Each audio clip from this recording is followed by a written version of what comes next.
going on here today, and why you're doing it? What sparked this idea?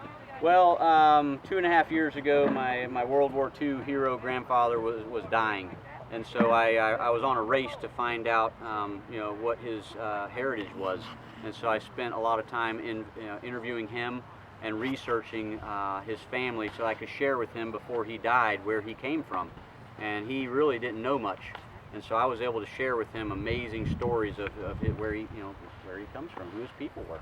And during that process, I decided to go visit the graves of my ancestors, and I visited all my ancestors' cemeteries, over 80, traveled 12,000 miles. I cleaned the headstones of 175 of my grandparents, had 120 Revolutionary War patriot grandfathers. I didn't know these things. I mean, 120 of my grandfathers were patriots. They created this country. They won the freedom of this country. And so I became painfully aware of what's happening in our cemeteries nationwide. And what's happening is today's generation has adopted cremation, and so we're not spending time in the cemeteries. We just send our loved ones off to the crematory, and we don't come to these places. We don't know where we come from. Society is mobile. And so anyway, a man from Buckingham Cemetery pleaded with the public on NBC News that he needs help. And I knew nobody was going to come to his aid. They're just not coming. And so that's why I started this movement, because I think people need to respect their ancestors. These are honored places. These are hallowed ground. This is God's ground. All these graves are facing east because of their religious beliefs. Every cemetery in Lee County faces east.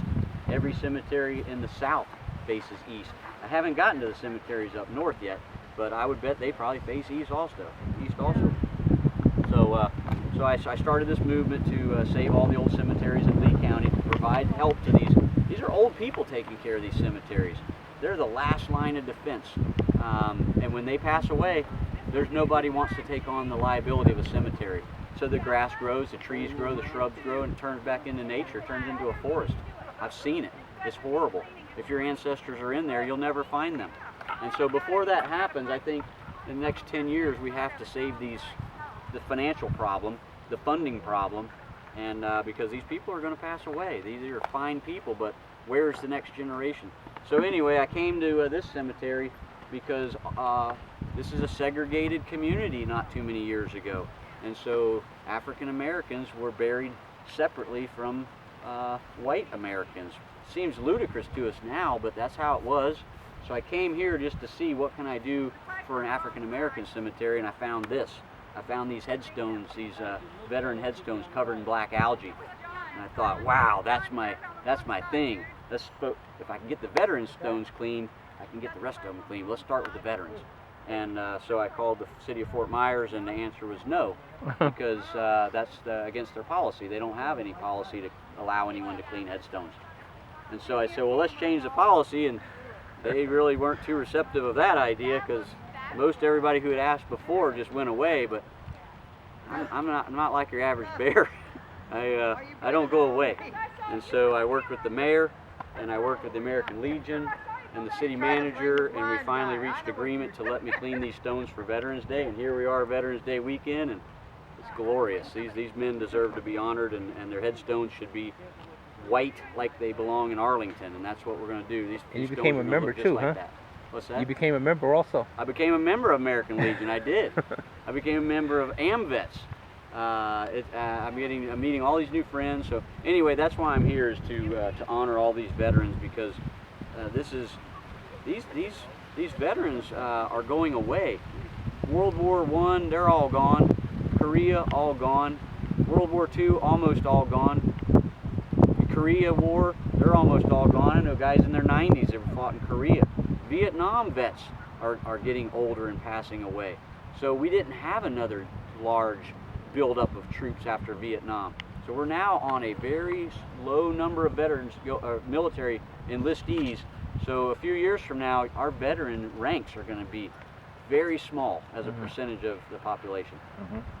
So we need to shine a focus on these people who made America, who kept us free, who provided our freedoms, because today's generation doesn't know the cost of freedom.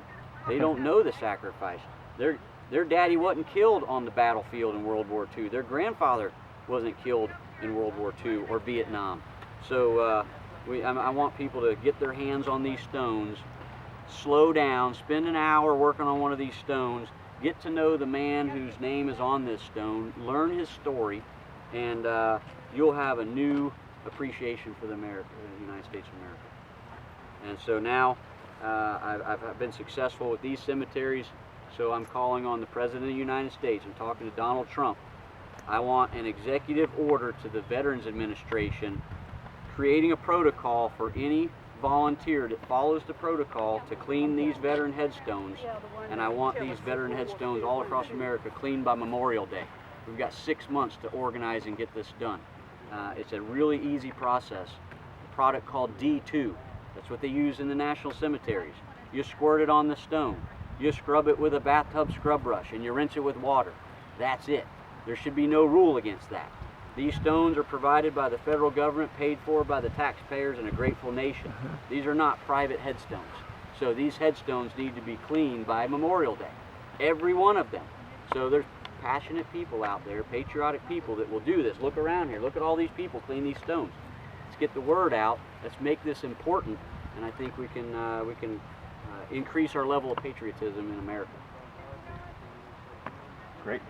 Would you just say and spell your name? Trae Zipperur, Trae Zipperur.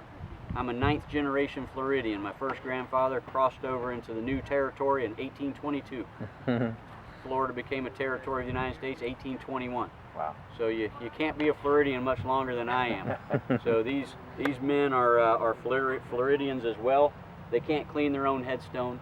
They have no descendants to clean their headstone. No one remembers them. I'm hoping that maybe someone watching this will see Nathan C. Roberts, died 1935. Maybe that's your great-great-grandfather. Come out here and honor your grandfather. This man is someone to be proud of. This is someone that your family should be proud of. This is an American hero. It's an African-American man. And so all of these men are important, so let's clean them all. Let's get all these headstones clean. Perfect. Bravo. Great job. Thank you.